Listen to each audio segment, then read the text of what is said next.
আমরা আজকে কি শিখছিলাম বলেন? মানুষের পরিচয় 3 গুণে গুণী যারা। 1 নম্বর গুণ কি? জিক্রে কলবি। বলেন জিক্রে কলবি। জিক্রে কলবি মানুষকে সমস্ত গুনাহ থেকে বাঁচায়। জিক্রে কলবি মানুষকে গুনাহ থেকে কি করে বলেন? জিক্রে কলবি মানুষকে গুনাহ থেকে বাঁচায়। বলেন আল্লাহ আমাকে দেখেন। বলেন এই কথাটা মানুষকে গুনাহ থেকে বাঁচায়। কোরআন শরীফের প্রথম সূরার নাম কি? নুজুলের দিক থেকে সূরাতুল আলাক। নুজুলের দিক থেকে কোন সূরাটা প্রথম? সূরা আলাকের মধ্যে একটা আয়াত আছে, আলাম ইয়ালাম বিআন্নাল্লাহা ইয়ারা, আলাম ইয়ালাম বিআন্নাল্লাহা ইয়ারা। সে কি দেখে না আমি আল্লাহ তাকে দেখছি? তরজমাটা বলেন তো, সে কি দেখে না আমি আল্লাহ তাকে দেখছি। এই আয়াতে কারিমা দুজনের শানে একসাথে নাজিল হয়েছে। মুহাম্মদুর রাসূলুল্লাহ সাল্লাল্লাহু আলাইহি ওয়াসাল্লামের শানেও নাজিল হয়েছে, আর আবু জাহেলের ক্ষেত্রেও নাজিল হয়েছে। আবু জাহেলের জন্য এই আয়াত নাজিল হয়েছে, রাসূলের জন্য এই আয়াত নাজিল হয়েছে। বলে দুজনের জন্য একসাথে কেমনে নাজিল হয়? আল্লাহ রাসূল যখন মক্কায় প্রথম দিন থেকে যখন বাইতুল্লাহতে তাও নামাজ পড়তে থাকতেন, তা আবু জাহাল গিয়ে বলছে, এই তোমাকে যেন আর এখানে নামাজ পড়তে না দেখি। এরকম করোনার সময় এদেশের নেতারা মসজিদে গিয়ে গিয়ে এভাবে বলছে, আপনারা শুনছেন নি? কি ভাই বলছে না? বলছে না, এই তোমাকে যেন আর নামাজ পড়তে না দেখি। আল্লাহ রাসূল দ্বিতীয় দিন আবার নামাজ পড়লেন। আবু জাহেল আবারও গিয়ে বলল, তোমাকে যেন মসজিদে গিয়ে নামাজ পড়তে না দেখি। তৃতীয় দিন রাসূল আবার পড়লেন, কিছু তো বললেন না, আবার পড়লেন নামাজ, আবার পড়লেন। তৃতীয় দিন আবার গিয়ে বলল, এই তোমাকে যেন মসজিদে গিয়ে নামাজ পড়তে না দেখি। এবার আল্লাহ তাআলা আয়াত পাঠাইলেন, আলাম ইয়ালাম বিআন্নাল্লাহা ইয়ারা। এই জালিম আবু জাহাল, তুই যে আমার রাসূলকে নামাজ পড়তে নিষেধ করেছিস, তুই কি জানিস না আমি তোর দিকে তাকিয়ে আছি? আবার রাসূলকে বললেন, রাসূল আবু জাহেল নিষেধ করা সত্ত্বেও আপনি যে নামাজ পড়ছিলেন, আপনি কি জানেন না আমি আপনার দিকে তাকিয়ে আছি? কি ভাই, তাহলে রাসূলকে কি বললেন? আপনি কি জানেন না আমি তাকিয়ে আছি? আপনি বাধা উপেক্ষা করে নামাজ পড়ছেন, আপনার জন্য পুরস্কারের ঘোষণা আছে। আর আবু জাহেল তুই যে নিষেধ করছিস, তোর জন্য শাস্তির ঘোষণা আছে। তাহলে এই শব্দটা দুই দিক। আলাম ইয়ালাম বিআন্নাল্লাহা ইয়ারা। যেমন ধরেন ওসি সাহেব যদি কোনো কনস্টেবলকে বলে, এই কাজটা করো, আমি কিন্তু তাকায় রয়েছি, এর অর্থ কি? যদি করো ভালো করে, আমি তাকিয়ে আছি, তাহলে কিন্তু প্রমোশন হবে। আর যদি না করো, আমি কিন্তু তাকিয়ে আছি, তাহলে কিন্তু সাজা হবে। তাহলে আমি তাকিয়ে আছি এই শব্দটা কয় ক্ষেত্রে ব্যবহার হতে পারে? কি পুরস্কারের ব্যাপারেও, শাস্তির ব্যাপারেও। তাহলে নেতানিয়াহুকে কি বলে? আমি কিন্তু তাকিয়ে আছি, আমি কিন্তু তাকিয়ে আছি। গত 8-16 বছরে আমাদের প্রতি উপরে যে পরিমাণ নির্যাতন হয়েছিল, তখন যেন রব আমাদেরকে বলছে, এই জেলখানায় কি করছো? আলহামদুলিল্লাহ আমি কিন্তু তাকিয়ে আছি। কি জেলখানায় এশার নামাজ পড়া আমি পড়তে বসতাম, এশার নামাজ পড়া তাফসীর খুলতাম, আলহামদুলিল্লাহ আমি ফজর পর্যন্ত পড়তাম, এক টানা পড়ছি, এক টানা। যেহেতু পৃথিবীর কেউ নাই, শুধু এত বড় একটা লাইট আছে, ওই লাইট নিবানোর কোনো সিস্টেম নাই, লাইটের সুইচ বাইরে, এত বড় লাইটের মধ্যে ঘুমানোর কোনো সিস্টেম নাই। এই জন্য আর কি করবো, সারা রাত মোতালা করতাম। তো কারারক্ষীরা জেলখানার গেটে এসে বলতো, হুজুর কবে বাইর হবেন? আমি বলতাম বাইর হওয়া নিশ্চিত, হয় জিন্দা নয় মুর্দা। এরা হাসতো। আমি বলতাম কি বলেন, বাইর হওয়া কিন্তু নিশ্চিত, হয় জিন্দা না হয় কি। এরপরে মাঝে মাঝে একটু দাঁড়াইতাম, জানালার মধ্যে একটু দাঁড়াইতাম, লোহার গ্রিল ছাড়া তো আর কিছু নেই, এদিকে লোহার গ্রিল, এদিকে লোহার গ্রিল, ছোট্ট একটা কবরের মতো রুম। তো এদিকে দাঁড়ায় দেখতাম, দুনিয়ার দিকে দেখতাম, আর বলতাম, জালিম কা কুছ রাহতা নেহি, মজলুম কা কুছ জাতা নেহি। জালিমের কিছু থাকে না, মজলুমের কিছু যায় না। আলহামদুলিল্লাহ মজলুমদের এখন সব আছে, জালিমদের এদেশে আর কিছু নাই। কি হয় এখন জালিমদের কি আছে বলেন? যদি কালকের পত্রিকায় কোনো জালেমের নামে আবার বাইরে তার 10টা বাড়ি বাইরে হয়েছে চিটাগং, এটা কি জালেমের জন্য সুখকর হবে না দুঃখকর?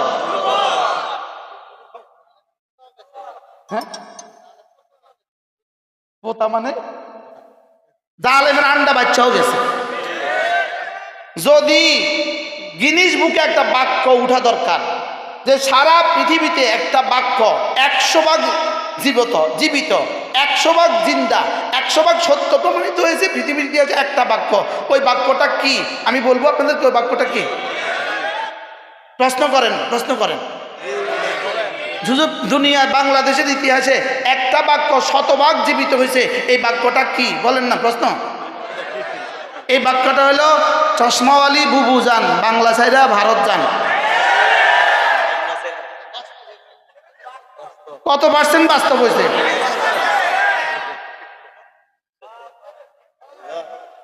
কত পার্সেন্ট? 100% বাস্তব হয়েছে। হয়েছে না বলেন? শুধু কি নিজে গেছে না, পেটেরটাও গেছে, পিঠেরটাও গেছে। কি বাংলা ছাইরা? আলহামদুলিল্লাহ, মজলুম জননেতা মুফতি সাখাওয়াত হোসেন রাজি তিনি আছেন এখন 30 বিঘা জায়গার উপরে মাদ্রাসা করতেছে। আরে সুবহানাল্লাহ বলেন। আর ওদের লাগে এখন কবর, শুধু কবরের মতো একটা জায়গা আছে। মোবাইল নাই, গরুর গোশত নাই, শুধু আছে গরুর পেশাব। গরুর গোশত আর জীবনে চোখে দেখবে না। এমন এক দেশে আল্লাহ নিচে, যে দেশে আর কি দেখবে না বলেন? গরুর পেশাব ছাড়া জীবনে আর কোনো শরাব মিলবে না। কি ভাই আজীব বিষয়। আল্লাহ, কোন বাক্যটা পৃথিবীতে সবচেয়ে বেশি কি হয়েছে? আর একটা শব্দ ছিল বাংলাদেশে, যেই শব্দের চেয়ে ঘৃণিত কোনো শব্দ বাংলাদেশের ইতিহাসে, যেই শব্দের চেয়ে ঘৃণিত কোনো শব্দ ছিল না। গত 16 বছর ধরে একটা শব্দ ছিল সবচেয়ে বেশি ঘৃণিত। ওই শব্দটা কি ছিল জানেন? রাজাকার। আমারে যতবার রিমান্ডে নিয়েছে, ততবার জিজ্ঞেসে জন্ম তারিখ কবে, শুধু 71-এর আগে নি জন্ম, এটা বুঝার লেগে। আমি কই 74, কনা 69। আমি কই 74, কাজা বার্থ সার্টিফিকেট আনেন। একবার আনাইছি, কনা হয়তো না, ডিজিটাল সার্টিফিকেট আনেন। শুধু কোন রকমে 71-এর আগের দিন হলে ছিল। কি ভাই, তাহলে একটা শব্দ কি পরিমাণ পচাইছিল? শব্দটা কি ছিল? আবার বলেন। শেষ পর্যন্ত এই রাজাকার শব্দ আল্লাহ কার দিকে ফিরিয়ে দিছে?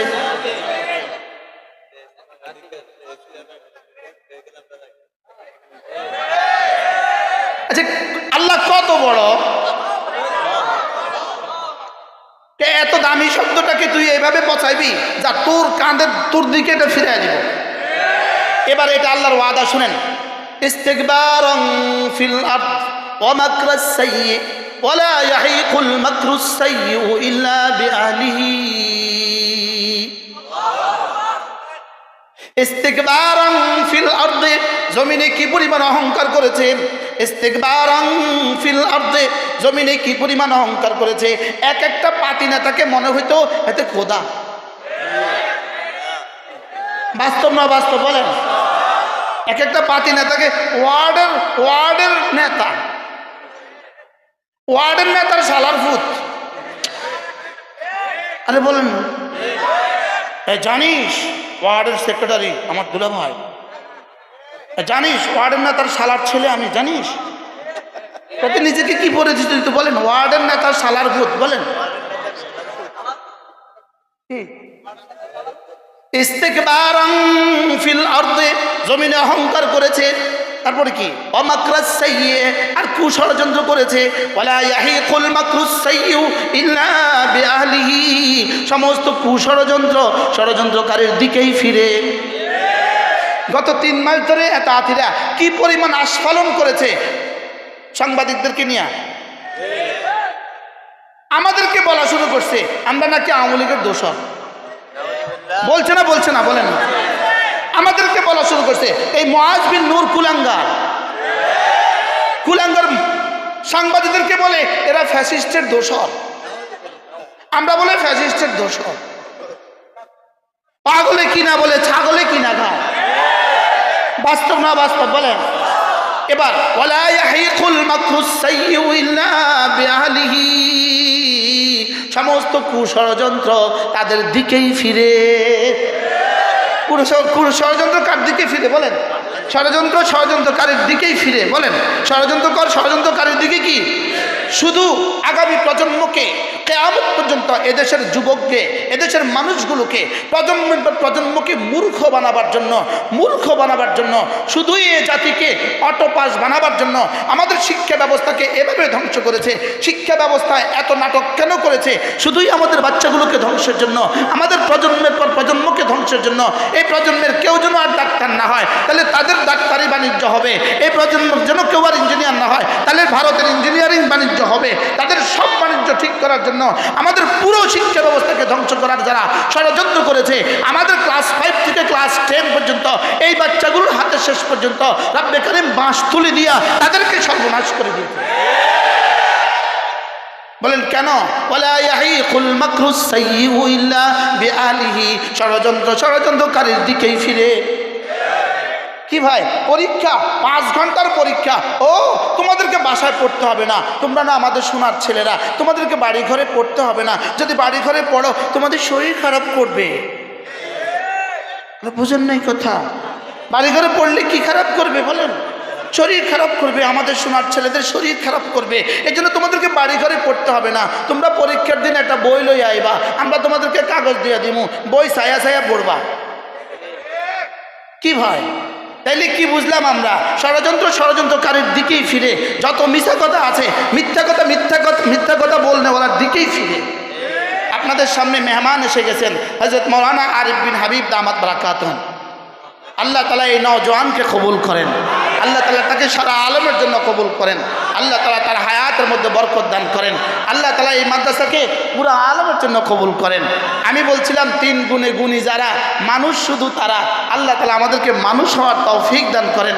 এই মাদ্রাসাখানাকে জিকিরের মার্কাজ বানায়া দেন, ফিকিরের মার্কাজ বানায়া দেন, দাওয়াতের মার্কাজ বানায়া দেন, তাবলীগের মার্কাজ বানায়া দেন, আল্লাহ তাআলা জিহাদের মার্কাজ বানায়া দেন।